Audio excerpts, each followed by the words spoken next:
Ever pondered how AI can drastically improve the accuracy of post-soldering inspection in surface mount technology, SMT? Let's unravel this fascinating concept. Surface mount technology, or SMT, is a method used to mount electronic components directly onto the surface of printed circuit boards. An essential part of this process is soldering, where components are fused to the board using a metallic alloy.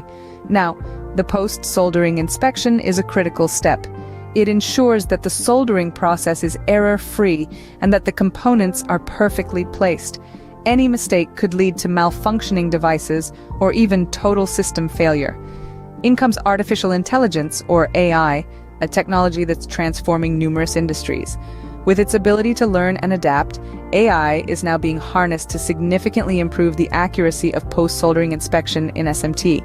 It's helping detect defects that could easily slip past the human eye, bringing in a new level of precision and reliability. Intriguing, isn't it? AI is revolutionizing the way we perform post-soldering inspection in SMT. So, how does AI play its part in the post-soldering inspection process? Well, let's dive right in. AI, or artificial intelligence, is integrated into the post-soldering process through what we call machine learning algorithms. These algorithms are essentially a set of instructions that guide the AI on how to identify potential defects in the soldering work. Here's how it works. Machine learning algorithms are trained on vast amounts of inspection data. This data includes details about both successful soldering jobs and those that had defects. The algorithms learn to recognize patterns that indicate a successful job or a defect. But the magic of AI doesn't stop there.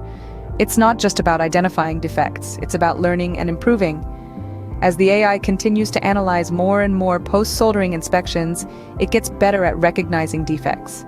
It learns from past inspection data, honing its ability to spot even the most subtle irregularities. And